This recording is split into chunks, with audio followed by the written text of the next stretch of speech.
kali ini yaitu sequencing. Tujuan, mahasiswa mampu mengkaji implikasi sequencing dan analisis homologi dalam kehidupan sehari-hari. Materi singkat. Sequencing adalah teknik untuk menentukan urutan basa nukleotida dari urutan suatu DNA seperti adenin, timin, guanosin, dan sitosin. Sequencing DNA memungkinkan para ilmuwan untuk menentukan urutan genom. Ada dua metode yang biasanya digunakan untuk menentukan urutan DNA. Yang pertama, menggunakan bahan kimia untuk secara khusus mendegradasi untai DNA dan disebut sebagai pengurutan DNA Maxam-Gilbert untuk menghormati penemuannya, yaitu A. Maxam dan W. Gilbert. Metode kedua melibatkan penghambatan spesifik sintesis DNA enzimatik dan disebut sebagai sequencing Sanger untuk menghormati penemuan F. Sanger. Prosedur proyek. Pertama, carilah dan pahami materi mengenai sequencing. 2. Jelaskan materi tersebut dalam bentuk video. 3. Lalu edit video tersebut dengan semenarik mungkin. Pembahasan. Ada beberapa metode yang digunakan untuk menentukan urutan DNA. Berikut metode-metode dalam sequencing. Yang pertama, pengurutan DNA Maxam-Gilbert.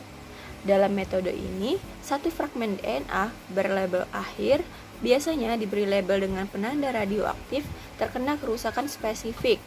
Bahan kimia yang digunakan untuk menginduksi kerusakan DNA adalah dimetil sulfat, natrium hidroksida, asam format, hidrazin, dan hidrazin dengan adanya natrium klorida. Yang kedua yaitu sequencing DNA Sanger. Metode pengurutan DNA Sanger memanfaatkan beberapa fitur DNA polimerase. Kemampuannya untuk membuat salinan yang tepat dari sebuah molekul DNA, arah sintesis enzimatiknya 5 aksen hingga 3 aksen.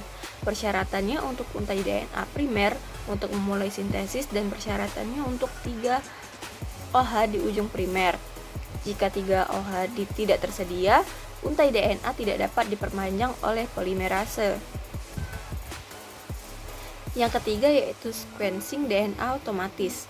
Sequencer otomatis digunakan untuk memisahkan produk reaksi pengurutan, mendeteksi dan mengumpulkan data dari reaksi dan menganalisis urutan basa secara otomatis, menyimpulkan basa dari fragmen DNA.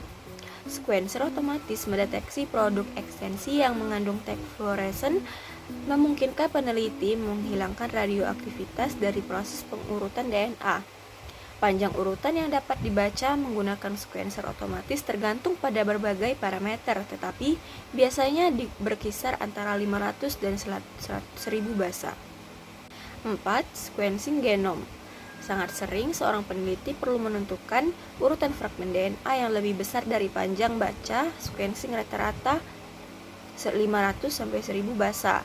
Strategi ini dibagi menjadi dua kelas besar, acak atau terarah. Pilihan strategi dipengaruhi oleh ukuran fragmen yang akan diurutkan.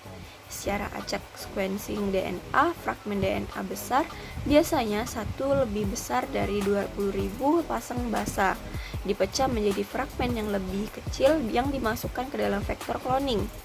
Diasumsikan bahwa jumlah informasi yang terkandung dalam klon yang lebih kecil ini setara dengan yang terkandung dalam fragmen DNA asli.